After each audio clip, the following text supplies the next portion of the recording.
Hello students, welcome to my channel study with hello Suman. आज की इस वीडियो में हम लोग कवर करने वाले हैं क्लास 8 मैथ प्रश्नावली 9.1 का चैप्टर सॉल्यूशन करेंगे।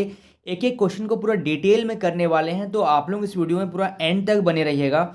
अगर आपको वीडियो पसंद आए तो इस वीडियो को लाइक करिए, अपने दोस्तों के साथ शेयर करिए और इस वीडियो के एंड में कमेंट करना मत भूलिए। तो स्टूडेंट्स, चलिए इस वीडियो को बिना टाइम वेस्ट किए हुए फटाफट से स्टार्ट कर लेते हैं। देखिए, सबसे फर्स्ट क्वेश्चन में क्या बोला जा रहा है, निम्नलिखित का अनुपात ज्ञात कीजिए। यानी कि हम लोग को इसमें से अनुपात बताना है। तो सबसे पहला क्वेश्चन है, टोटल इसमें से 4 क्वेश्चन दिए गए हैं, ठीक है। एक एक क्वेश्चन को पूरा डिटेल में हम लोग करने वाले हैं, ध्यान से समझिएगा। फुटबॉल खेलने वाले 11 खिलाड़ियों का बैडमिंटन खेलने वाले 4 खिलाड़ियों से क्या निकालना है, आपको अनुपात निकालना है। तो इसमें कुछ नहीं करना है। पहला जो क्वेश्चन है, आपको सबसे पहले आपको क्या दिया गया है, फुटबॉल खेलने वाले 11 खिलाड़ी, यानी कि सबसे पहले 11 लिखिए, उसके बाद अनुपात दीजिए। और बैडमिंटन खेलने वाले 4 खिलाड़ियों से, यानी कि 11:4, ये है आपका पहला आंसर, ठीक है। जब अनुपात में कोई चीज़ आपको बोलता है तो उसको ये साइन से हम लोग डिनोटेट करते हैं, और जो पहले होगा उसको पहले लिखेंगे, जो बाद में दिया जाता है उसको बाद में लिखते हैं, ठीक है। अब देखिए, जैसे यहाँ पे दिया गया है सेकंड नंबर में 25 मिनट का 30 सेकंड के साथ अनुपात निकालना है। तो कैसे करेंगे, देखिए यहाँ पे दोनों चीज़ अलग अलग है। यहाँ पे मिनट है, यहाँ पे सेकंड है। तो हम लोग जानते हैं कि 1 मिनट बराबर कितना होता है, 1 मिनट बराबर 60 सेकंड, ठीक है। यानी कि हम लोग क्या कर सकते हैं, और यहाँ पे आपका दिया गया है 30 सेकंड, तो 30 सेकंड को मिनट में अगर बदलेंगे तो बटा में आ जाएगा, तो बटा में नहीं लाना है, आपको सिंपल इसको बदल देना है, ठीक है। तो हम लोग क्या करेंगे, यहाँ पे देखिए, सबसे पहले तो हम लोग को ये मालूम होना चाहिए कि 1 मिनट बराबर 60 सेकंड होता है। तो 25 मिनट बराबर कितना हो जाएगा, इसको हम लोग सेकंड में बदल देते हैं। तो 25 गुना 60, यानी कि अगर आप 25 गुना 60, तो आप जब मल्टीप्लाई करिएगा तो कितना हो जाएगा, 1500 सेकेंड, ठीक है। तो ये आ गया 1500 सेकेंड हम लोग का। अब ये भी सेकंड में है, ये भी सेकंड में है। अब आप अगर लिखेंगे यहाँ पे अनुपात, यानी कि अनुपात का मतलब एक्चुअली में होता है बटे में, आप लिख सकते हैं किसी भी चीज़ को। तो यानी कि पहले दिया गया है 25 मिनट, 25 मिनट का कितना हो जाएगा आपका, 25 मिनट का आ गया 1500 सेकेंड बटा 30 सेकेंड, तो यहाँ पे नीचे लिखेंगे 30। अब इसको कैंसिल कर देंगे, 3 एकम 3, 3 पच्चीस 15, यानी कि 50। तो यहाँ पे आ गया आपका 50/1। अब इसको अनुपात में लिखेंगे तो 50:1, ये होता है आपका आंसर, ठीक है। ये था सेकंड नंबर। समझ पा रहे हैं आप लोग, बहुत ही आसान चैप्टर है। चलिए थर्ड नंबर देखिए, यहाँ पे 75 पैसे का 2 रुपये से अनुपात निकालना है। यानी कि ये तो पैसा में दे दिया गया है, ठीक है। इसको अगर हम लोग रुपया में करेंगे तो फिर ये बटा में आ जाएगा। लेकिन ये जो रुपया है, एक तो 1 रुपया बराबर कितना पैसा, 100 पैसा। आराम से इसको हम लोग कर सकते हैं। तो यहाँ पे क्या कर देंगे, तो 2 रुपया बराबर कितना हो जाएगा, 2 रुपया बराबर 2 गुना 100 पैसा, यानी कि 200 पैसा यहाँ से आ गया, ठीक है। 200 पैसा आ गया। अब क्या करेंगे हम लोग, अगर अनुपात निकालेंगे तो यहाँ पे लिखेंगे अनुपात बराबर क्या हो जाएगा, सबसे पहले क्या है, 75 पैसा बटा क्या है, 2 रुपया को क्या लिख सकते हैं, 200 पैसा। यानी कि अनुपात मतलब बटा, ये मैं आपको क्लियर कर रहा हूँ। अब देखिए, यहाँ से अगर हम लोग कैंसिल कर दें इसको, तो ये कैंसिल हो जाएगा 25 का 12 से, ये 3 बार में, और ये हो जाएगा हम लोग का 8 बार में। यानी कि आ गया आपका 3/8। अब इसको आप अनुपात में लिख दीजिए, तो 3/8। इस तरीके से आप इसको लिख सकते हैं, ठीक है। चलिए, अब इसी का लास्ट क्वेश्चन है, देखिए क्वेश्चन नंबर 4। क्वेश्चन नंबर 4 में है 20 पेंसिल का 3 दर्जन पेंसिल से, यानी कि यहाँ पे 20 पेंसिल दिया गया है, ठीक है। अब 3 दर्जन पेंसिल, तो 1 दर्जन पेंसिल बराबर कितना होता है, 1 दर्जन पेंसिल बराबर होता है, 1 दर्जन बराबर होता है 12। यानी कि 1 दर्जन पेंसिल का बात करेंगे तो 12 पेंसिल 1 दर्जन में होगा। तो उसी प्रकार से हम लोगों को 3 दर्जन का बात किया है, तो 3 दर्जन में कितना हो जाएगा, 3 गुना 12 पेंसिल, यानी कि आपका आ जाएगा टोटल 36 पेंसिल। तो अब यहाँ से अगर हम लोग करेंगे, तो यहाँ पे अगर अनुपात हम लोग निकालेंगे तो अनुपात बराबर कितना हो जाएगा, 20 पेंसिल पहले दिया हुआ है, तो लिखिए 20 बटा, और 3 दर्जन पेंसिल का कितना आ गया, 36 पेंसिल बटा 36। तो यहाँ से आप कैंसिल कर सकते हैं इसको, 2 का पारा से करेंगे ये 10 बार में, और ये आ जाएगा आपका 18 बार में। फिर 2 का पारा से 5 बार में, और ये 2 का पारा में 9 बार में। यानी कि यहाँ से आ गया आपका 5/9। तो आप इसको अनुपात में लिख दीजिए 5/9। इस तरीके से आप इसको लिख सकते हैं। समझ पा रहे हैं। चलिए, so students please note down this question. अब देखते हैं हम लोग क्वेश्चन नंबर सेकंड। देखिए क्वेश्चन नंबर सेकंड में क्या बोला जा रहा है, बहुत ध्यान से सुनिएगा, इस क्वेश्चन को देखिएगा। निम्नलिखित अनुपातों के प्रत्येक पदों को प्रतिशत में निकालिए, यानी कि अनुपात में दिया गया है आपको, अब आपको प्रतिशत में लेके जाना है। तो यहाँ पर टोटल 3 क्वेश्चन आएंगे क्वेश्चन नंबर सेकंड में, ठीक है।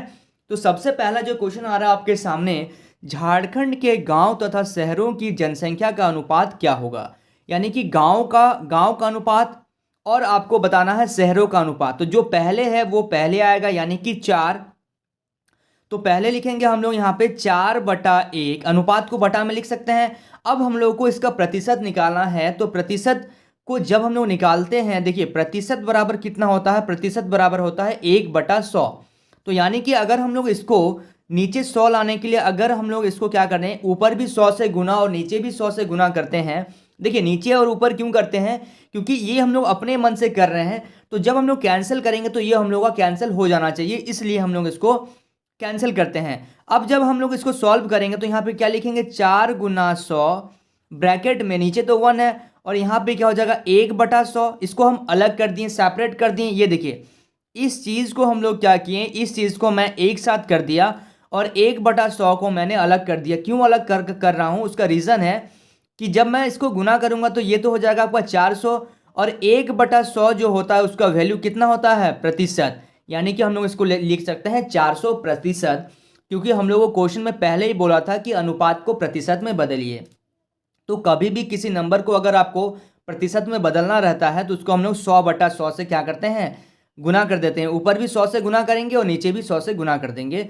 और प्रतिशत बराबर जो होता है आपका होता है 1/100। ये याद रखिएगा, भूलिएगा मत, ठीक है। चलिए अब देखिए सेकंड नंबर क्वेश्चन में क्या है, एक आयत की लंबाई दिया है 3:3 और चौड़ाई दिया गया है 2। यानी कि जो पहले एक आयत की लंबाई तथा चौड़ाई का अनुपात जो है 3:2 है, यानी कि आपको सिंपल लिखना है 3/2, ठीक है। अब आपको प्रतिशत में बदलना है तो आप लिखिए 100/100, यानी कि ऊपर भी 100 से गुना नीचे भी 100 से गुना। अब आप इसको एक साथ ले लीजिए, इस चीज़ को एक साथ लीजिए और 1/100 को अलग कर दीजिए, यानी कि 3 × 100/2 गुना 1/100। अब ये कट जाएगा 2 का बार से कितना बार में, 50 बार में। और ये तो हो गया हम लोग का प्रतिशत, यानी कि यहाँ से लिख सकते हैं हम लोग कितना, 5 या 15, यानी कि 150% हम लोग लिख सकते हैं। यानी कि यहाँ से आप एक लाइन अगर आप चाहें तो यहाँ से आप ऐड कर सकते हैं। यहाँ पे लिखिएगा अतः आयत की लंबाई चौड़ाई का, ठीक है, कितना प्रतिशत है, 150% है। इस तरीके से आप लाइन इसमें ऐड कर सकते हैं, ठीक है। चलिए अब देखते हैं इसी का थर्ड नंबर क्वेश्चन। देखिए गणित की परीक्षा में पास करने वाले तथा फेल करने वाले संख्याओं का अनुपात जो है 7:3 है। यानी कि पास कितना कर रहा है, 7 कर रहा है, और फेल कितना कर रहा है, 3 कर रहा है। यानी कि आपको लिखना जो पहले है वो पहले लिखिएगा, जो बाद में है वो बाद में लिखिएगा। तो अब इसको प्रतिशत में बदलना है, तो प्रतिशत में बदलने के लिए हम लोग क्या करते हैं, ऊपर भी 100 से गुना करते हैं और नीचे भी 100 से गुना कर देते हैं, ठीक है। तो अब देखिए अब हम लोग जो इसको सेपरेट करेंगे वो इसको ले लेंगे एक साथ और 1/100 को अलग कर देंगे, यानी कि 7 × 100/3 गुना 1/100। अब आप इसको अगर कैंसिल कर पा रहे हैं तो ठीक है, नहीं कर पा रहे हैं तो आप इसमें देखिए कैंसिल तो ये नहीं होगा, तो हम लोगों का इसमें क्या आ जाएगा, पॉइंट में आ जाएगा। तो जब आप इसको सॉल्व करिएगा तो 233.33 और 1/100 का आ जाएगा प्रतिशत, यानी कि इतना प्रतिशत हम लोगों का आ गया। तो आप अगर आप चाहें कि इसमें एक लाइन ऐड करना चाहते हैं तो यहाँ पे लिखिएगा अतः गणित परीक्षा में पास करने वाले तथा फेल करने वाले संख्याओं का प्रतिशत बराबर प्रतिशत जो होगा वो 233.33% है, ठीक है। समझ पा रहे हैं आप लोग। चलिए so students please note down this question. अब हम लोग देखेंगे क्वेश्चन नंबर थर्ड। देखिए क्वेश्चन नंबर थर्ड में देखिए क्या बोला जा रहा है, क्वेश्चन को बहुत डिटेल में देखिए, बहुत आसान क्वेश्चन है। इस तरह के क्वेश्चन आपका कभी भी आप कोई कंपटीशन के एग्जाम दीजिएगा ना तो आपको इस तरह का क्वेश्चन आता है, ठीक है। यहाँ पे क्या बोला जा रहा है देखिए, 50 आमों के समूह में 60% आम जो है बिल्कुल पके हुए हैं, तो बिना पके हुए आमों की संख्या ज्ञात कीजिए। यानी कि आपका 50 आम है आपके सामने, जिसमें से 50 आम में से मान लीजिए इस पेटी में 50 आम है, और जिसमें से हम बोल रहे कि 60% आम जो है ये पका हुआ है, तो आपको बताना है कि बिना पके हुए आमों की संख्या बताना है, तो कितनी होगी। अगर 60% आम पका हुआ है तो कहीं ना कहीं 40% आम जो होगा वो पके हुए, तो यहाँ पे देखिए 40% आम जो है वो पका नहीं होगा। लेकिन हम लोग को यहाँ पे प्रतिशत नहीं बताना है, हम लोग को प्रतिशत दे दिया गया है। अगर इसका हम लोग 60% निकालते हैं तो कितना आम आएगा वो बताना है। तो इस टाइप के क्वेश्चन को कैसे करते हैं देखिए, तो आपको लिखना है 50 आमों के समूह में से 60% आम बिल्कुल पके हैं। तो पके हुए आमों की संख्या अगर बताना है तो 50 का 60% सबसे पहले आपको निकालना पड़ेगा। फिर हम लोग क्या करते हैं कि जो आंसर आएगा उसको 50 में से हम लोग माइनस कर देंगे, तो एग्जैक्ट आंसर हम लोग का आ जाएगा। तो यहां पे लिखिएगा पके हुए आमों की संख्या, पके हुए आमों की संख्या बराबर 50 गुना 60/100। तो जब हम लोग इसको कैंसिल करेंगे, देखिए ये 0 से 0, ये 0 से 0, यानी कि 5 छक 30। तो 50 का मतलब गुना 60%, यानी कि 60/100। तो 50 आमों का अगर 60% निकाले तो हम लोग का कितना आ गया, 30 आ गया। तो ये 30 आंसर नहीं है हम लोग का, ठीक है ना। आप लोग क्या करते हैं कि आंसर फिर बोल देते हैं कि ये आंसर है, नहीं ये आंसर नहीं है हम लोग का।